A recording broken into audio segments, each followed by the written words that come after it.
واقعے میں آپ نے پڑھا ہے کہ فرعون کے واقعے سے مقصود مسلمانوں کو تسلی بھی ہے اور مشرکین مکہ کے لیے تنبیہ بھی تھی۔ مسلمانوں کو تسلی تھی کہ فرعون جیسے ظالم سے جیسے اللہ نے بنی اسرائیل کو آزاد کیا اور فرعون کو برباد کیا، اسی طرح مشرکین مکہ کے ظلم سے تمہیں بھی اللہ تعالیٰ کیا کریں گے؟ نجات دیں گے اور مشرکین مکہ کو تباہ و برباد کریں گے۔ مشرکین مکہ میں دونوں خصلتیں تھیں، فرعونیت بھی تھی اور قارونیت بھی تھی۔ فرعونیت تو اس اعتبار سے کہ وہ مکہ کے حاکم تھے، مکہ کے سردار تھے، اس اعتبار سے جبر و تشدد اور ظلم کرنا ان کا پسندیدہ مشغلہ تھا۔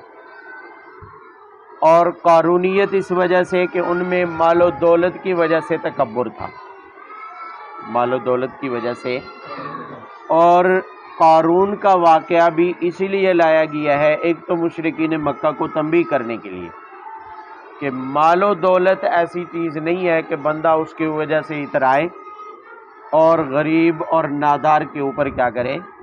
ظلم کرے، کیونکہ مال و دولت دنیا میں اور آخرت میں کسی بھی جگہ عزت کا سبب نہیں ہے، عزت کا سبب۔ کوئی یہ نہ کہے کہ مجھے اللہ نے مال دیا ہے تو میں اس مال کی وجہ سے دنیا میں غریبوں سے کیا ہوں؟ معزز ہوں، ان سے زیادہ خوش نصیب ہوں، میرے اوپر اللہ کا کرم ہے، ایسا نہ سمجھیں۔ تو ایک تو مشرکین کو تنبیہ مقصود ہے کہ تم قارون نہ بنو، قارون کی طرح مال و دولت پر تکبر، اور اس میں مسلمانوں کے لیے تسلی بھی ہے، ان غربا نادار مسلمانوں کے لیے تسلی بھی ہے کہ آج مشرکین کے پاس دولت ہے، کل کو یہ دولت نہیں ہوگی، ان کا انجام بھی قارون والا ہوگا، جیسے قارون باوجود مال و دولت کے تباہ ہوا، یہ بھی کیا ہو جائیں گے؟ تباہ ہو جائیں گے۔ لہٰذا ان کے مال و دولت اور غرور اور تکبر کے آگے پریشان ہونے کی ضرورت نہیں ہے۔ قارون کا مختصر تعارف ذہن میں رکھ لیں، پھر الفاظ دیکھتے ہیں۔ قارون اور فرعون میں یہ فرق ہے کہ فرعون ایک دوسری قوم سے تھا جس کا نام قبطی تھا، جبکہ قارون موسیٰ علیہ السلام کا قومی بھائی ہے اور رشتہ دار بھی ہے، موسیٰ علیہ السلام کا چچا زاد ہے، موسیٰ علیہ السلام کا یعنی کزن ہے، چچا کا بیٹا ہے، موسیٰ علیہ السلام کا رشتہ دار بھی ہے اور ہے بھی بنی اسرائیل میں سے، لیکن چونکہ مالدار تھا، اور بعض روایات میں آتا ہے کہ لوہا، تانبا، سونا، اس طرح کی دھاتیں وغیرہ نکالنے کا کام کرتا تھا اور ہنرمند بھی تھا، تو اس وجہ سے اس نے دولت جمع کر لی، اور مظلوم قوم یا غلام قوم کے جو مالدار لوگ ہوتے ہیں وہ عام طور پر ان قابضین کے چمچے کڑچھے ہوتے ہیں جنہوں نے غلام بنایا ہوتا ہے، جنہوں نے غلام،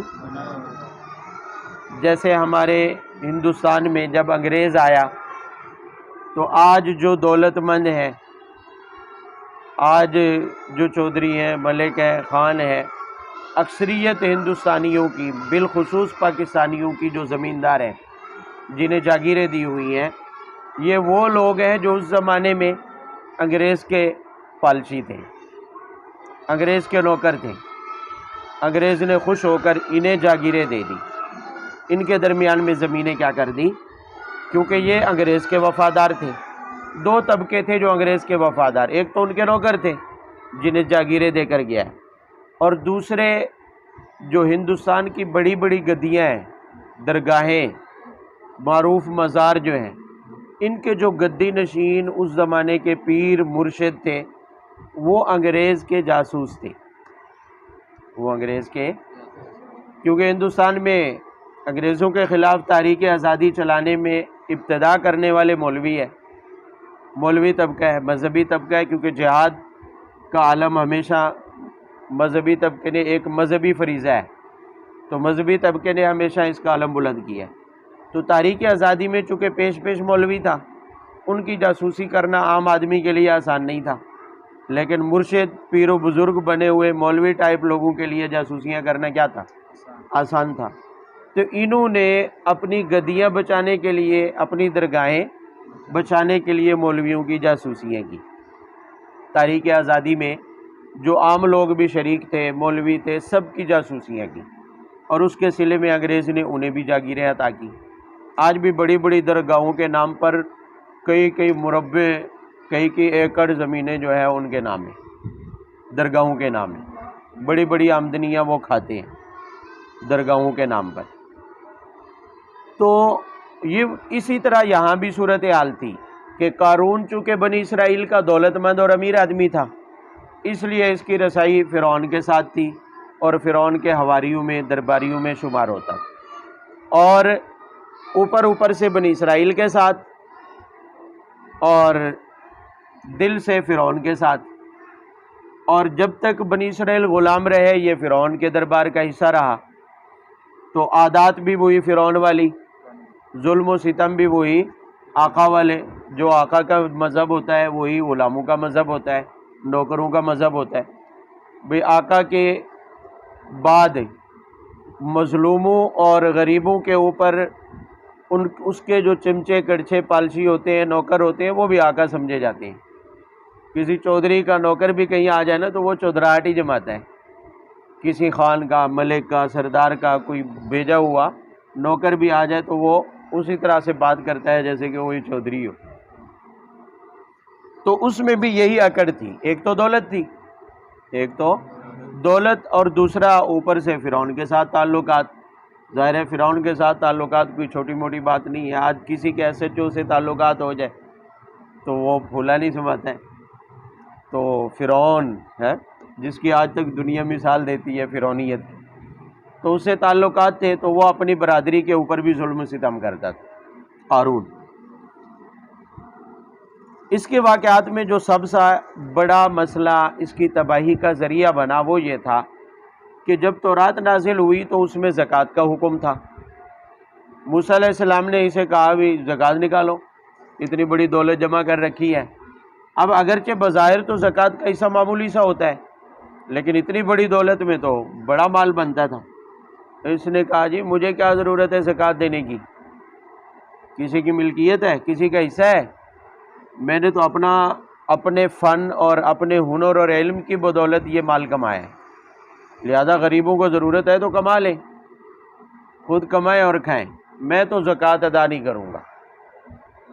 بہرحال موسیٰ علیہ السلام اسے نصیحتیں کرتے رہے، سمجھاتے رہے۔ جب بنی اسرائیل آزاد ہو کر وہ سمندر سے پار ہوئے تو مجبوراً اس کو بھی ان کے ساتھ جانا پڑا، کیونکہ آقا تو ڈوب گیا، وہ دربار تو سارا ہی ڈوب گیا جس کے سارے یہ جی رہا تھا۔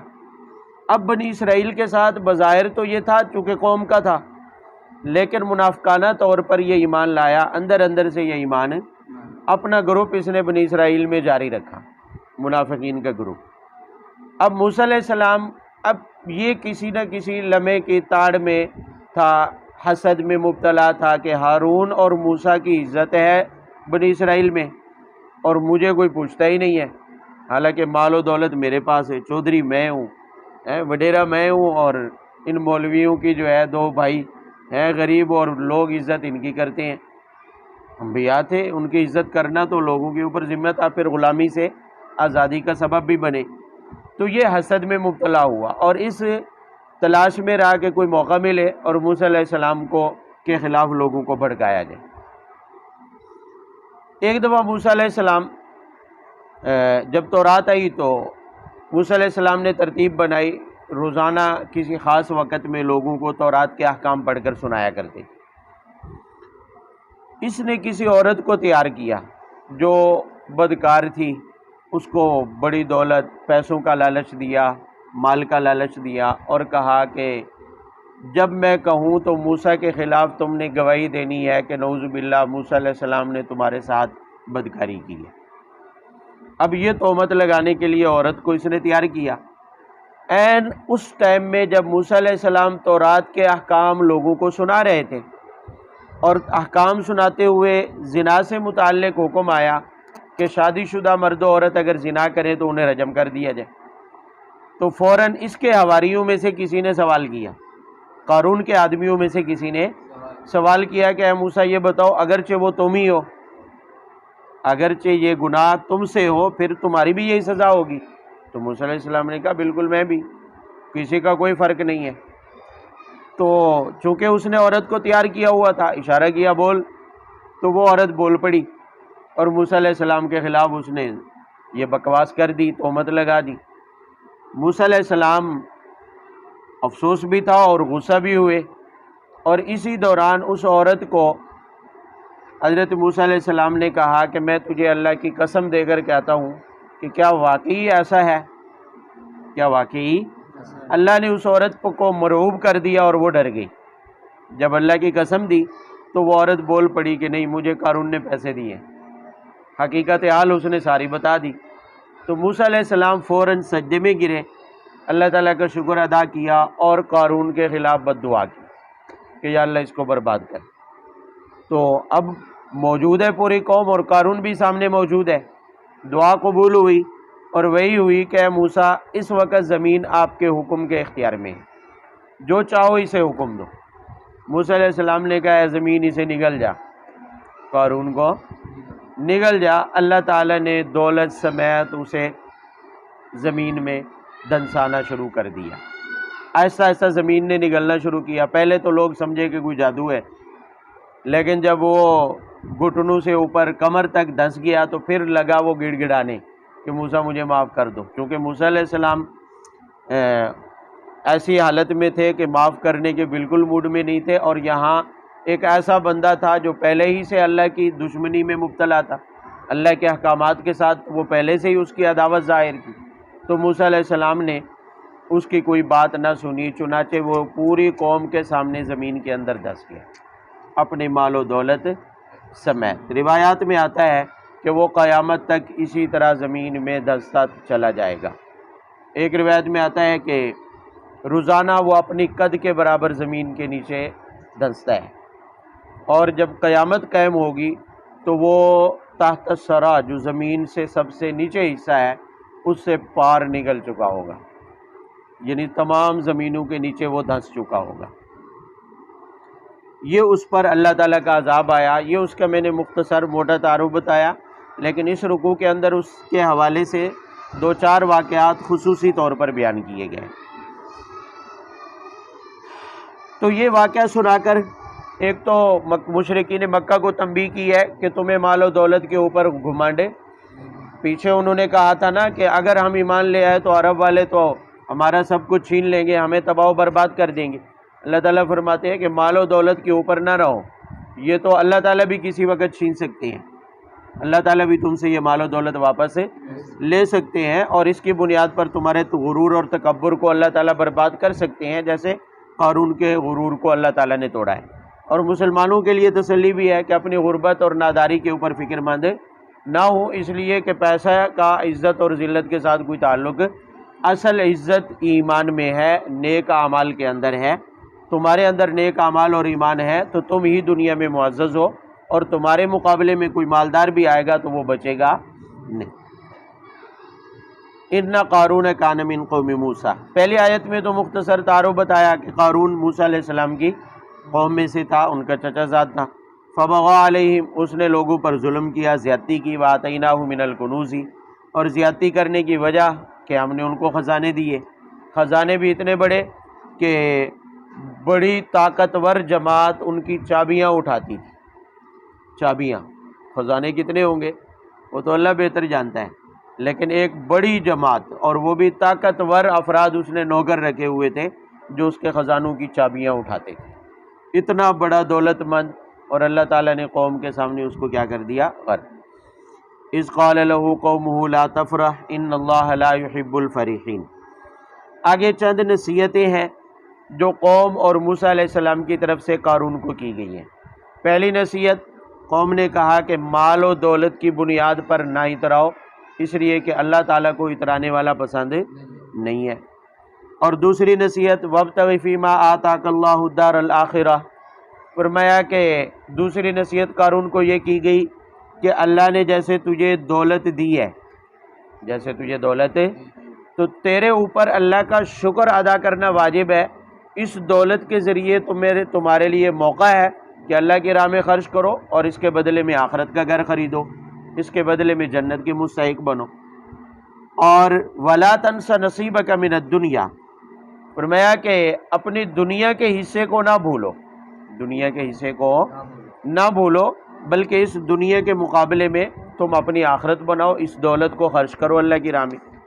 اور تیسری نصیحت یہ کی ہے کہ وَأَحْسِنْ كَمَا أَحْسَنَ اللَّهُ إِلَيْكَ، کہ جیسے اللہ نے تجھے دولت دے کر احسان کیا تو تم بھی اسی طرح سے کیا کرو، لوگوں پر احسان کرو۔ بھئی اللہ نے تجھے دولت دی ہے تو ساری تیری نہیں ہے، اس میں غربا کا حق بھی ہے، ناداروں کا حق بھی ہے۔ اللہ نے تیرے اوپر احسان کیا کہ تیرے ہاتھوں تقسیم کروائے گا اور تجھے بھی ثواب ملے گا، تو تو بھی جیسے اللہ نے تجھ پر احسان کیا، ورنہ اللہ کے اوپر تیرا کوئی قرض تو نہیں تھا، اللہ کے اوپر تیرا کوئی ادھار تو، اللہ نے تجھے دولت دے دی ہے تو تو لوگوں پر اسی طرح سے احسان کر، لوگوں کے اوپر اسی طرح احسان کر۔ وَلَا تَبْغِ الْفَسَادَ فِي الْأَرْضِ، اور چوتھی نصیحت یہ کی کہ دولت کی بنیاد پر زمین میں فساد مچانے والا، بھئی فساد کیا تھا کہ منافقانہ طور پر مسلمان ہوا، منافقانہ طور پر ایمان لایا موسیٰ علیہ السلام پر، اور اس کا فساد یہی تھا کہ ہر وقت وہ اس ٹو میں رہتا تھا کہ کسی طرح موسیٰ علیہ السلام کو کیا کرے، بدنام کرے،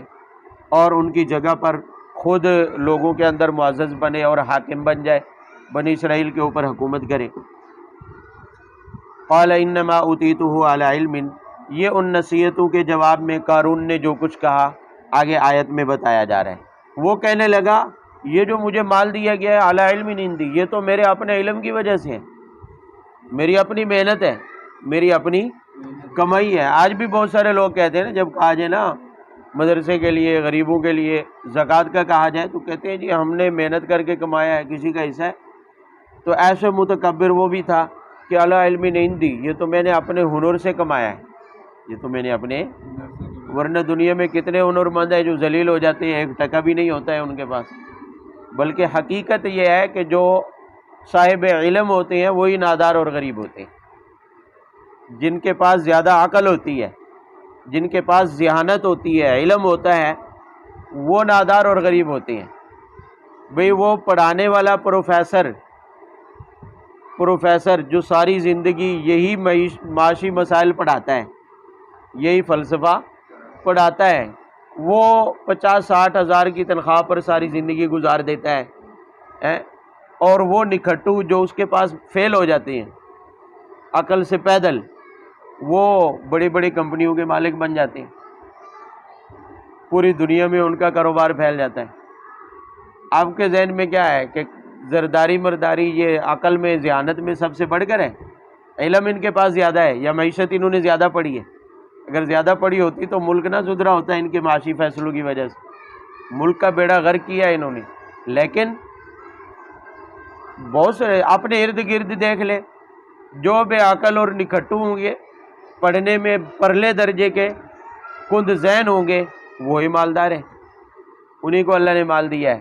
تو مالداری ذہانت یا فن اور علم کی بنیاد پر حاصل، اگر ایسا ہوتا کہ فن کا ماہر ہنرمند آدمی ہی مالدار ہوتا، ہنرمند آدمی ہی، تو یہ جو ہنرمند افراد ہیں، انجینئر ہیں، یہ کسی اور کی فیکٹری میں ملازم نہ ہوتے، کسی اور کے کارخانے اور دکان کے ملازم، حالانکہ سارے ہنرمند دوسروں کی ملازمت کرتے ہیں، فیکٹریاں دوسروں کی ہوتی ہیں، فیکٹریوں کے مالک دوسرے ہوتے ہیں۔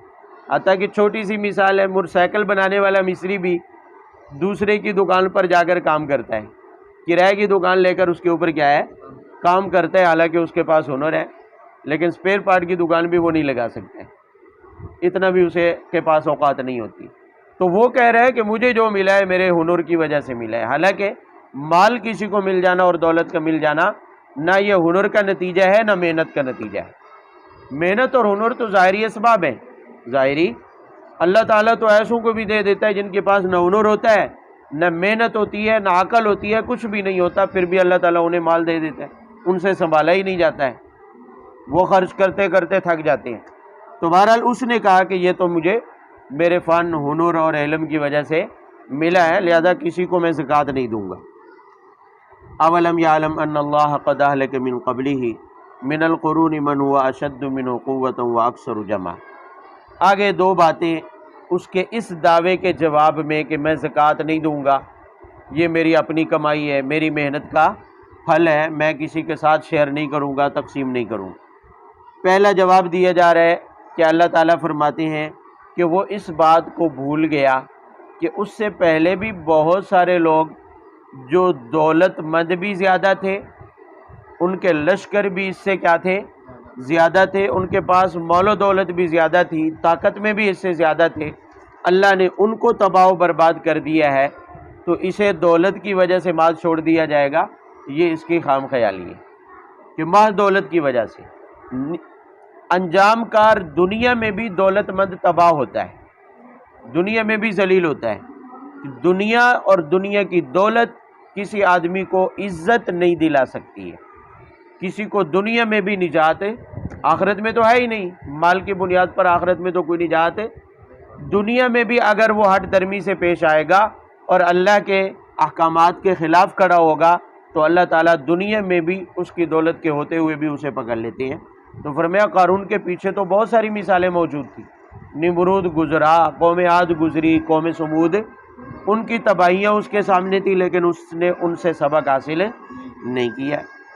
اور دوسری بات وَلَا يُسْأَلُ عَنْ ذُنُوبِهِمُ الْمُجْرِمُونَ، کہ قارون کو سمجھایا جا رہا ہے اور قارون جیسی صفات رکھنے والوں کو سمجھایا جا رہا ہے کہ جب کوئی اللہ تعالیٰ کے احکامات کی مخالفت کرتا ہے اور اللہ تعالیٰ کے احکامات کے مقابلے میں تکبر اور غرور سے پیش آتا ہے تو پھر اللہ تعالیٰ اسے یک لخت سزا میں مبتلا کرتے ہیں اور فوراً برباد کر دیتے ہیں، اس سے اس کے گناہوں کا حساب و کتاب بھی نہیں پوچھا جاتا، اس کے گناہوں کا حساب و کتاب بھی، اس لیے کہ حساب و کتاب کا دن تو کون سا ہے؟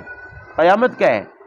یہاں جس کو سزا ملے گی جرائم کی بنیاد پر، پھر ہر ایک گناہ نہیں گنوایا جائے گا، بس جب یہ دیکھا جائے گا کہ اب اس کی عداوت اور دشمنی کی کیا ہو گئی ہے؟ انتہا ہو گئی ہے، تکبر اور غرور کے انتہا پر پہنچ چکا ہے، تو پھر اللہ کی طرف سے ایک دم پکڑ آ جاتی ہے، پھر اسے بتایا نہیں جاتا، اسے وارننگ نہیں دی جاتی، اسے ایک ایک گناہ اس کا نہیں گنوایا جاتا، بس ایک دم سے اللہ تعالیٰ اسے کیا کر دیتے ہیں؟ برباد، جیسے قارون کے ساتھ ہوا، ادھر بد دعا ہوئی اور ادھر زمین میں دنسا دیا گیا، اللہ تعالیٰ نے اس کے گناہ نہیں گنوائے، اس کے آگے اس کے گناہوں کو ایک ایک کر کے گنا نہیں ہے، حساب نہیں لیا ہے، بلکہ لا یسأل عن ذنوبہم المجرمون۔ جب اللہ تعالیٰ دنیا میں کسی مجرم کو پکڑتے ہیں تو اچانک پکڑتے ہیں، حتیٰ آپ نے پڑھا ہے سورۃ الانعام میں، حتیٰ اذا فرحوا اخذناہم بغتۃ، حتیٰ کہ جب وہ مال و دولت پر اترا رہے ہوتے ہیں، نعمتوں پر کیا کر رہے ہوتے ہیں؟ اترا رہے ہوتے ہیں، اخذناہم بغتۃ، اچانک ہم انہیں کیا کر لیتے ہیں؟ پکڑ لیتے ہیں۔ تو اللہ کی پکڑ دنیا میں اچانک آتی ہے، مجرم کو اس کے گناہ نہیں گنوائے جاتے۔ فخرج علی قومہ فی زینتہ قال الذین یریدون الحیاۃ الدنیا یا لیت لنا مثل ما اوتی قارون انہ لذو حظ عظیم۔ قارون کے ساتھ جڑا ہوا آخری واقعہ وہ یہ ہے کہ ایک دفعہ ایسا ہوا کہ وہ اپنی مال و دولت لوگوں کے سامنے اس کا دکھلاوا کرنے کے لیے بن ٹھن کے آگے پیچھے نوکر، محافظ اور دولت اٹھانے والے، ساز و سامان، سونا چاندی، اس کے انبار، اس چیز کا دکھلاوا کرنے کے لیے ایک دن مکمل وہ بن ٹھن کے نکلا لوگوں کے اوپر اپنی دولت کا رعب جمانے کے لیے، بھی موسیٰ علیہ السلام کے مقابلے میں معزز جو بننا ہے۔ اب وہ اس انداز سے، اس شان و شوکت سے نکلا کہ کچھ لوگ جو دنیا کے طلبگار تھے، جن کے دلوں میں دنیا بسی ہوئی تھی، تو وہ اس کو دیکھ کے کہنے لگے کہ یا لیت لنا مثل ما اوتی قارون، کاش کہ ہمارے پاس بھی قارون جیسے کیا ہوتے؟ خزانے ہوتے، ایسی دولت ہمارے پاس بھی، انہ لذو حظ عظیم، یہ تو بڑے نصیب والا ہے، یہ تو بڑے نصیب والا ہے۔ یعنی لوگ اس کی دولت کو دیکھ کر ان کی آنکھیں چندیا گئی، اور دولت اور دنیا کی حرص کی وجہ سے وہ بھی یہ خواہش کرنے لگے کہ کاش کہ ان کے پاس بھی کیا ہونی چاہیے، مال و دولت۔ انہوں نے دیکھا کہ قارون بڑے شان و شوکت کے ساتھ آیا ہے، تو وہ یہی سمجھے کہ دنیا میں ہی عزت ہے، دنیا میں ہی کیا ہے، لہذا مال و دولت ہمارے پاس بھی ہونا چاہیے جیسے قارون کے پاس ہے۔ یہ تو بڑے نصیب والا ہے، بڑے نصیب والا ہے۔ آج کل بھی لوگ جس کے پاس دولت آ جائے تو کہتے ہیں جی اللہ کا بڑا کرم ہے، اللہ کا بڑا، اور پھر کوئی اگر کچھ کہہ دے تو کہتے ہیں وَتُعِزُّ مَن تَشَاءُ وَتُذِلُّ، سڑتے کیوں ہو، اللہ جسے چاہے عزت دے اور جسے چاہے ذلیل کر دے۔ حالانکہ دولت مل جانا، اقتدار مل جانا، یہ عزت اور ذلت کا سبب نہیں ہے، عزت اور ذلت کا سبب، جہاں یہ کہا گیا نا وَتُعِزُّ مَن تَشَاءُ وَتُذِلُّ، درمیان میں وہ لائی گئی ہے، درمیان میں وَتُعِزُّ مَن تَشَاءُ، آگے کیا ہے وَتُذِلُّ مَن تَشَاءُ۔ عزت اور ذلت ہوتی تو اللہ کے چاہنے سے ہے، لیکن وہ لا کر بتایا ہے، وہ درمیان میں لائی ہے۔ یہ وہ عاطفہ ہے، عربی کے قواعد کے اعتبار سے وہ مغایرت کے لیے آتی ہے۔ عزت اور ذلت دونوں کا سبب کسی ایک چیز کا ملنا اور نہ ملنا ہو یہ نہیں ہے، دونوں کے اسباب مختلف ہیں، دونوں کے اسباب۔ تو دنیا مل جائے، اقتدار مل جائے، پیسہ مل جائے، دولت مل جائے، یہ عزت کا سبب نہیں ہے، عزت کا سبب، بلکہ دولت دے کر بھی، حکومت دے کر بھی اللہ تعالیٰ ذلیل کر دیتے ہیں، حکومت دے کر بھی اللہ تعالیٰ کیا کر دیتے ہیں، جیسے نمرود ہوا، فرعون ہوا، یزید ہوا۔ یزید ہوا کہ نہیں ہوا؟ بھئی امیر تھا کہ نہیں تھا؟ 44 لاکھ مربع میل کا حکمران تھا یزید بھی۔ آپ کیا سمجھتے ہیں؟ وہ اقتدار ملا اسے جو امیر معاویہ رضی اللہ عنہ چھوڑ کے گئے تھے، وہ اقتدار، اتنے بڑے اقتدار کا مالک تھا، لیکن عزت مند تھا، عزت دار تھا، اس کا یہ اقتدار اسے عزت دے گیا؟ نہیں۔ نمرود پوری دنیا کا حکمران تھا، لیکن ابراہیم علیہ السلام کے مقابلے میں وہ معزز ہوا؟ جوتے پڑتے رہے اسے، مچھر کے ذریعے اللہ نے کیا کر دیا؟ اسے ذلیل کر دیا۔ اور فرعون اتنا بڑا جابر تھا، لیکن موسیٰ علیہ السلام کے مقابلے میں وہ بھی معزز۔ تو عزت کا سبب مالدار ہونا یا دولت مند ہونا یا اقتدار کا ملنا نہیں ہے۔ بعض اقتدار میں آ کر بھی ذلیل ہو جاتے ہیں، دولت لے کر بھی کیا ہو جاتے ہیں؟ ذلیل ہو جاتے ہیں، اور بعض غریب ہو کر بھی کیا ہو جاتے ہیں؟ عزت پاتے ہیں، معزز ہو جاتے ہیں۔ حضرت امام احمد بن حنبل رحمۃ اللہ علیہ فرمایا کرتے تھے کہ ان کے اوپر کافی مصائب ہے اس زمانے کے حکمرانوں کی وجہ سے۔ مسئلہ ایک چلا تھا خلق قرآن کا، کہ قرآن مخلوق ہے یا نہیں ہے۔ یہ اس زمانے میں ایسے ہی ہوتا ہے، جب فرقہ واریت مسلمانوں میں پھیلتی ہے تو کوئی معمولی سا مسئلہ بھی اتنا بڑا اہم ہو جاتا ہے کہ اس کے اوپر جو ہے لوگوں کے درمیان میں مار داڑ ہوتی ہے۔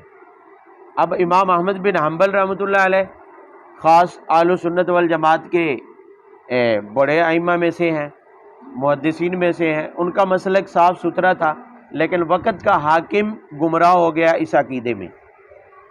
وہ امام احمد بن حنبل کے خلاف عقیدہ رکھتا تھا، اور امام احمد بن حنبل نے چونکہ اس مسئلے کی لوگوں میں شہرت ہو گئی تھی بادشاہ کی وجہ سے، وقت کے خلیفے کی وجہ سے، تو امام احمد بن حنبل نے ڈنکے کی چوٹ پر اعلان کیا کہ یہ غلط ہے۔ انہوں نے قید میں ڈال دیا، اور روزانہ کی بنیاد پر گنتی کے انہیں کوڑے مارے جاتے امام احمد بن حنبل رحمہ اللہ کو۔ تو انہوں نے اس موقع پر کہا تھا کہ ہمارے اور آپ کے درمیان حق اور باطل کا یا عزت اور ذلت والے ہونے کا فیصلہ ہمارے جنازے کریں گے۔ ہمارے جس دن امام احمد بن حنبل کا جنازہ اٹھا تو لاکھوں لوگ تھے، اور اتنے لوگ تھے کہ شہر بند ہو گئے، گلیاں بند ہو گئیں، دیہاتوں سے، شہروں سے، اور کئی میل تک لوگ ہی لوگ تھے پیدل۔ تو عزت اور ذلت کا سبب اقتدار یا دولت کا ہونا یا نہ ہونا نہیں ہے۔ تو یہاں بھی اللہ تعالیٰ یہی فرما رہے ہیں کہ انہوں نے جب دیکھا، لوگوں نے، تو انہوں نے دیکھا کہ بڑی شان و شوکت ہے قارون کی، دولت ہے اس کے پاس تو یا لیت لنا مثل ما اوتیا قارون، کہ کاش کہ ہمارے پاس بھی ایسی ہی دولت ہوتی جیسی قارون کے پاس ہے۔ وقال الذین اوتوا العلم، لیکن کچھ وہ لوگ بھی تھے جو اللہ کے برگزیدہ تھے، جن کا جو دنیا کی حرص میں مبتلا نہیں تھے، دنیا کے مال و دولت کی انہیں حقیقت کا اندازہ تھا کہ یہ مال و دولت کچھ بھی نہیں ہے، تو وہ کہنے لگے کہ ویلکم، انہیں کہنے لگے جو کہہ رہے تھے نا کہ کاش کہ ہمارے پاس بھی یہ دولت ہوتی، انہیں کہنے لگے کہ تمہارے اوپر افسوس ہے، ثواب اللہ خیر لمن آمن وعمل صالحا، جو لوگ مومن ہیں، نیک اعمال کرتے ہیں، ان کے لیے تو آخرت کا ثواب دنیا کی دولت کے مقابلے میں کیا ہے؟ بہتر ہے۔ لہٰذا تمہیں اس دولت کو دیکھ کر وقتی طور پر اس کی طرف لالچ نہیں کرنی چاہیے، دولت کے اوپر تمہیں اپنی آنکھیں نہیں گاڑنی چاہیے، بلکہ دنیا تو حقیر ہے، دنیا کے مقابلے میں تو وہ ثواب جو نیک اعمال کا اللہ تعالیٰ کی طرف سے ملے گا، آخرت کی جو نعمتیں ملے گی وہ زیادہ بہتر ہے، وہ زیادہ بہتر ہے۔ وَلَا يُلَقَّاهَا إِلَّا الصَّابِرُونَ، اور وہ کہنے لگے کہ آخرت کی جو نعمتیں ہیں وہ صرف دنیا میں صبر کرنے والوں کو ملتی ہیں۔ دنیا میں جو اپنی خواہشات کو دباتا ہے، جو اپنی ضروریات کو دباتا ہے، اپنی ناداری اور غربت کے اوپر جو کیا کرتا ہے؟ صبر کرتا ہے، اور اللہ تعالیٰ کے حضور گڑ گڑاتا ہے، اللہ تعالیٰ کے احکامات کو پورے کرتا ہے، اعمال صالحہ میں لگا رہتا ہے، تو آخرت کی نعمتیں، آخرت کا مال، آخرت کا ثواب صرف اسی کو ملے گا جو دنیا میں غربت اور ناداری پر کیا کرے گا؟ صبر، اور نیکی اور اعمال صالحہ میں لگا رہے گا۔ اور اگر تم دنیا میں دولت کے آرزو مند رہو گے، دنیا کے دولت مند رہو گے، تو سمجھو تم صبر کرنے والے، تم اپنی غربت پر صبر نہیں کر رہے، تم اپنی ناداری کے اوپر صبر نہیں کر رہے۔ لہٰذا یاد رکھو کہ آخرت میں جو کچھ ملے گا، نعمتیں ملیں گی، جنت ملے گی، وہ صرف صبر کرنے والوں کو ملے گی، واہ ویلا کرنے والوں کو، یہاں سے بھاگ بھاگ کے یورپ کے ویزے لگوانے والوں کو، وَلَا يُلَقَّاهَا إِلَّا الصَّابِرُونَ، آخرت کی نعمتیں صرف کس کو ملنے والی ہیں؟ جو اللہ نے دیا اسی پر صبر کرے، جو اللہ نے دیا، اللہ تعالیٰ کے احکامات کو چھوڑ کر دنیا کے پیچھے جائے گا تو وہ گویا کہ صبر کو چھوڑنے والا ہے، وہ گویا کہ صبر کو چھوڑنے والا ہے۔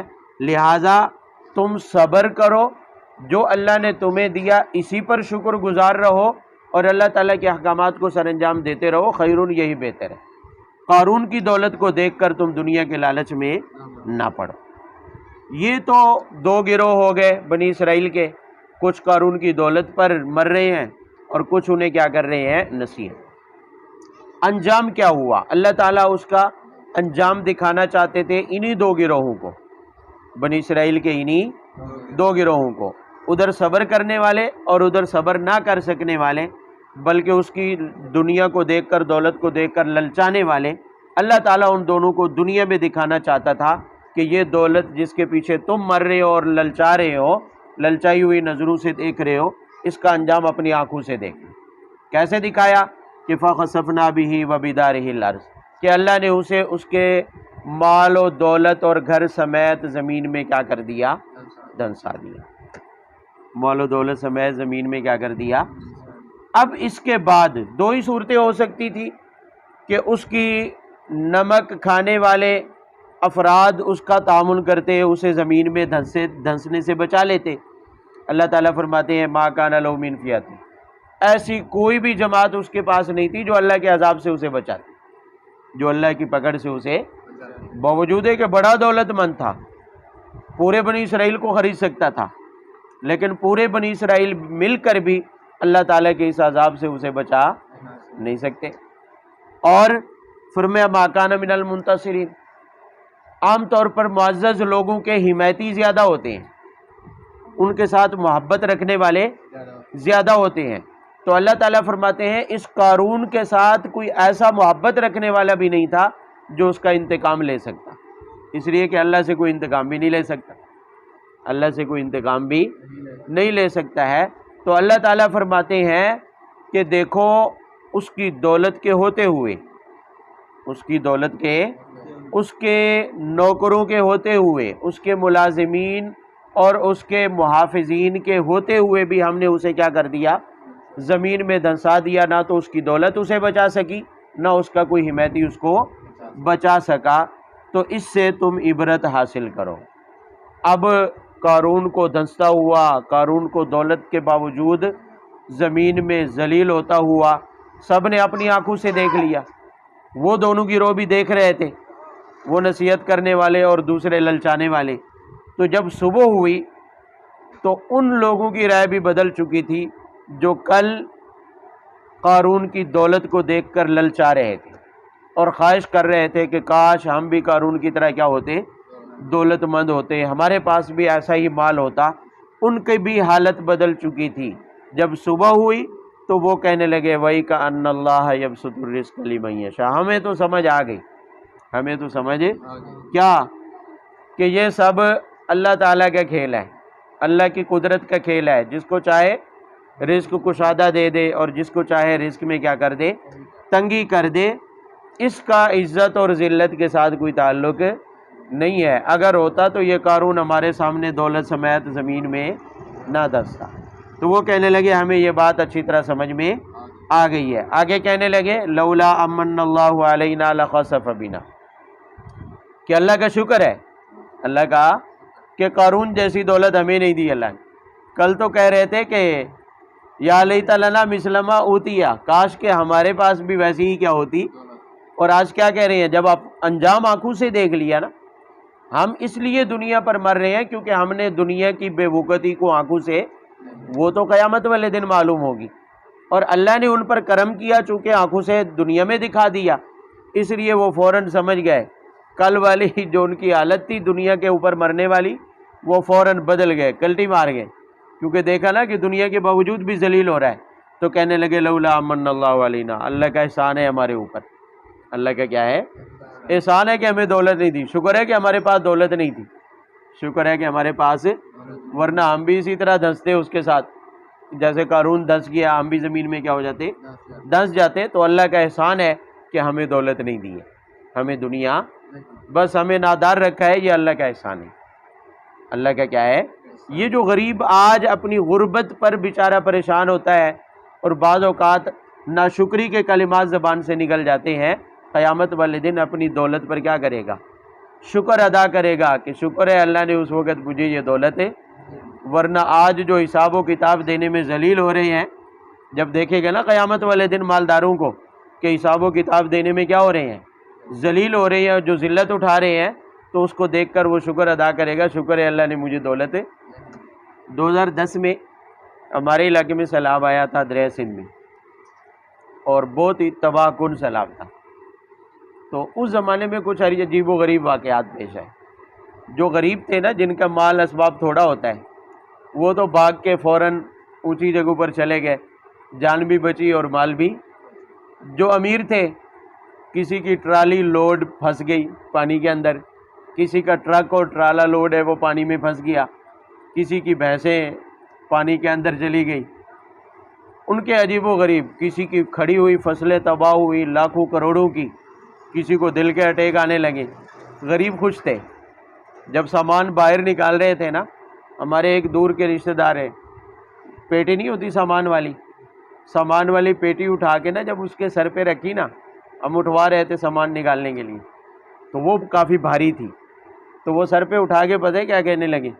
مجھے کہنے لگے یار مولوی صاحب، ابھی مجھے سمجھ آئی کہ قیامت والے دن یہ مالدار کیوں پریشان ہوں گے، کہ ان کا بوجھ زیادہ ہوگا۔ ابھی قیامت آئی پڑی ہے، لوگ سیلاب سے بھاگ رہے ہیں اور ہم اتنا بوجھ سامان پہ اٹھا رہے ہیں نکلنے کے لیے۔ ہمارے ایک کزن ہے، ان کی نئی نئی شادی ہوئی تھی۔ عام طور پر شادیوں میں فرنیچر جہیز لوگ دیتے ہیں، ان کی شادی ہو گئی ذرا اچانک، تو ان کے سسرال نے جو جہیز دینا تھا نا، فرنیچر وغیرہ، اس کے پیسے دے دیے نقد، کہا کہ یہ پیسے فی الحال رکھ لو، شادی کے بعد فوراً فرنیچر بنوا لینا جب فرصت ملے۔ اب اس نے کیا کیا؟ پیسے کھا گیا، خرچ ہو گئے، کھا گئے وہ پیسے، اوپر سے اچانک سیلاب آ گیا۔ اب دیکھا اس نے لوگوں کو کہ گھروں میں لڑ رہی ہیں، خاوند بیوی، شوہروں کی بیویوں کے ساتھ لڑائیاں ہو رہی ہیں، بیوی کہہ رہی ہے میں تب نکلوں گی جب میرا جائز والا سامان بھی اٹھاؤ، میرا یہ فرنیچر بھی اٹھاؤ، پلنگ بھی اٹھاؤ، کرسی بھی اٹھاؤ۔ اب ادھر پانی کا خوف ہے، ابھی چلو وقتی طور پر جو ہلکا پھلکا سامان ہے نکال سکتے ہیں، بھاگ جائیں، جان بچائیں، لیکن بیویاں لڑ رہی ہیں، دیکھا کہ فساد پڑے ہوئے ہیں گھروں کے اندر، تو اس نے کہا یا اللہ شکر ہے کہ اس وقت مجھے جہیز نہیں ملا اور میں پیسے کھا گیا۔ تو یہاں بھی وہی صورتحال ہوئی کھڑی ہے کہ جب انہوں نے دیکھا قارون کی صورتحال، جو کل دولت مانگ رہے تھے، دنیا مانگ رہے تھے، کاش کہ ہم بھی اسی طرح امیر ہوتے، آج کیا کہہ رہے ہیں؟ لولا من اللہ علینا، شکر ہے اللہ کا احسان ہے کہ ہمارے پاس دولت نہیں تھی، ورنہ ہم بھی ایسے ہی زمین میں دھس جاتے۔ تو یہ سمجھ میں تب آتا ہے جب قیامت آتی ہے، جب قیامت، تو قارون کی تو قیامت تھی، قارون پر تو قیامت واقع ہو رہی تھی، لوگوں نے دیکھ لیا، اس لیے انہیں سمجھ میں آ گئی کہ دنیا کی کوئی حیثیت نہیں ہے، دنیا جتنی بڑی بھی نظر آ رہی ہے، خوشنما نظر آ رہی ہے، حقیقت میں یہ کچھ بھی نہیں ہے۔ وہ تو حدیث میں ہے کہ آپ صلی اللہ علیہ وسلم نے فرمایا، اللہ تعالیٰ فرماتے ہیں اگر دنیا کی حقیقت، دنیا کی وقت مچھر کے پر جتنی بھی ہوتی تو میں کافر کو پانی کا ایک گھونٹ بھی نہ دیتا۔ کافر کو بھی دنیا دی ہے، اپنے دشمن کو بھی دی ہے، نافرمان کو بھی دی ہے، تو اس کا مطلب یہ ہے کہ اللہ کی نظر میں دنیا کی کوئی وقت نہیں ہے، تبھی تو سب کو دے ڈالی ہے، کسی کے درمیان میں فرق نہیں کیا ہے۔ تو یہی وجہ ہے کہ دنیا جس کو ہم معزز سمجھ رہے ہیں، جس کو ہم شان و شوکت کا سبب سمجھ رہے ہیں، اس کی حقیقت کچھ نہیں ہے، اس لیے دنیا کے جانے پر افسوس نہیں ہونا چاہیے۔ مال اگر کبھی چلا جائے، ضائع ہو جائے، کہیں دنیا میں گھاٹا پڑ جائے، طبی طور پر تو انسان کے اوپر اثر ہوتا ہے، لیکن اپنے آپ کو اس کے پیچھے ہلکان نہیں کرنا چاہیے۔ دنیا حقیر ہے، نہیں ملی تو سو نہیں ملی، شکر ادا کریں کہ نہیں ملی ہے، کہ ہم ان بکھیڑوں میں نہیں ہیں۔ اگر اللہ نے ہمیں دولت دی ہوتی اور ہم اللہ کے حقوق ادا، دولت کے اوپر، دولت مند پر جو اللہ نے حقوق رکھے ہیں اور وہ ہم ادا نہ کرتے، ہم میں وہی قارونیت آ جاتی، ہم میں وہی بخل اور کنجوسی آ جاتا، اور ہم حقوق نہ ادا کر پاتے، تو پھر کیا ہوتا انجام ہمارا آخرت میں، یہ تو اللہ تعالیٰ جانتا ہے، یا پھر قیامت آئے گی تو معلوم ہوگا۔ تو پھر اسی طرح ہم بھی کہہ رہے ہوں گے، وہ غریب اور نادار بھی کہہ رہے ہوں گے جن کو اللہ نے دنیا میں دولت نہیں دی ہے، شکر ہے نہیں دی تھی یا اللہ، آج ہم بچے ہوئے ہیں ایسے سخت حساب و کتاب سے۔